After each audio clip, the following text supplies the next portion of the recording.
Price Lord. கர்த்தருடைய பரிசுத்த நாமத்துக்கு மகிமை உண்டாவதாக. இந்த திங்கட்கிழமை காலையிலேயே உங்கள் யாவரையும் சந்திப்பதில் மிகுந்த சந்தோஷம். இந்த நாளுடைய தியானத்துக்காக வேத பகுதி வாசிப்போம். அது ஆதியாகமம் 21ஆம் அதிகாரம் 1, 2, 3 வசனங்களை நான் வாசிக்கிறேன். கர்த்தர் தாம் சொல்லியிருந்தபடியே சாராளில் கடாட்சியமானார். கர்த்தர் தாம் உரைத்தபடியே சாராளுக்கு செய்தருளினார். ஆபிரகாம் முதிர் வயதாயிருக்கிற சாராள் கர்ப்பவதியாகி தேவன் குறித்த காலத்திலே அவனுக்கு ஒரு குமாரனை பெற்றால், அப்பொழுது ஆபிரகாம் தனக்கு சாராள் பெற்ற குமாரனுக்கு ஈசாக்கு என்று பெயரிட்டான்.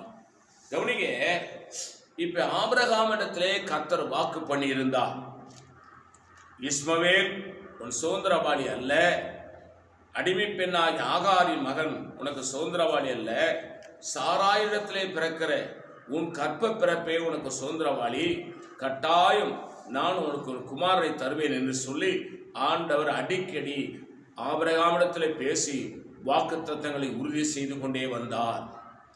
ஆனால் தேவனாகிய கர்த்தர் இந்த 21ஆம் அதிகாரத்தின்படி ஆண்டவர் சாராய் பேரிலே கடாட்சியமாகி சாராள் கர்ப்பவதியாகி ஆபிரகாமுக்கு ஒரு ஈசாக்கை பெற்றுக் கொடுக்கிறார்.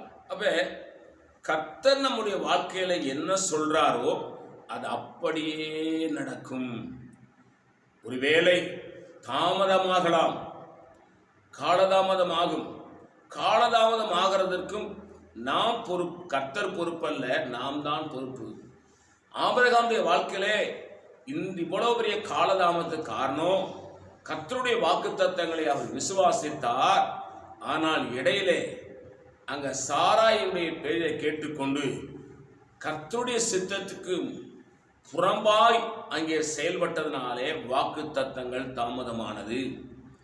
நாம் மனுஷனையுடைய வார்த்தைகளை, உலக பிரகாரமான மனுஷனுடைய வார்த்தைகளை, நம்முடைய வார்த்தைகளை, நம்முடைய திறமைகளை நம்பாதபடிக்கு வேத வசனத்தின் மேலே விசுவாசம் வைத்து கர்த்தராகிய இயேசு கிறிஸ்து மேலே நம்பிக்கையா இருப்போமானால் நமக்கு வேதத்திலே சொல்லப்பட்டிருக்கிற எல்லா வாக்கு தத்தங்களையும் நாம் சுதந்திரமாக்கி கொள்ளலாம். இப்போ வாக்கு தத்தம் நிறைவேற வேண்டுமானால் நாம் கர்த்தர் நமக்கு என்ன சொன்னாரோ அது நிச்சயமாய் நடக்கும். ஆனால் இந்த வாக்கு தத்தங்களுக்கு நாம் உரிமையாளர்களாக இருக்க வேண்டும், உத்தரவாதம் உள்ளவர்களாக இருக்க வேண்டும். அந்த வாக்கு தத்தங்களுக்கு உண்மையுள்ளவர்களாக இருக்க வேண்டும். வாக்கு தத்தங்களுக்கு கீழ்ப்படிய வேண்டும். வாக்கு தத்தங்களை வைத்து ஜெபிக்க வேண்டும். வாக்கு தத்தங்களை விசுவாச அறிக்கை செய்ய வேண்டும். அப்படி செய்யும் பொழுது வாக்கு தத்தம் கட்டாயம் நிறைவேறும். இங்கே ஆபிரகாமுக்கு சொன்னபடியே சாராயை கர்த்தர் கடாட்சித்தார். சாராய் இப்பொழுது ஈசாக்கை பெற்றெடுத்தார். அல்லேலூயா.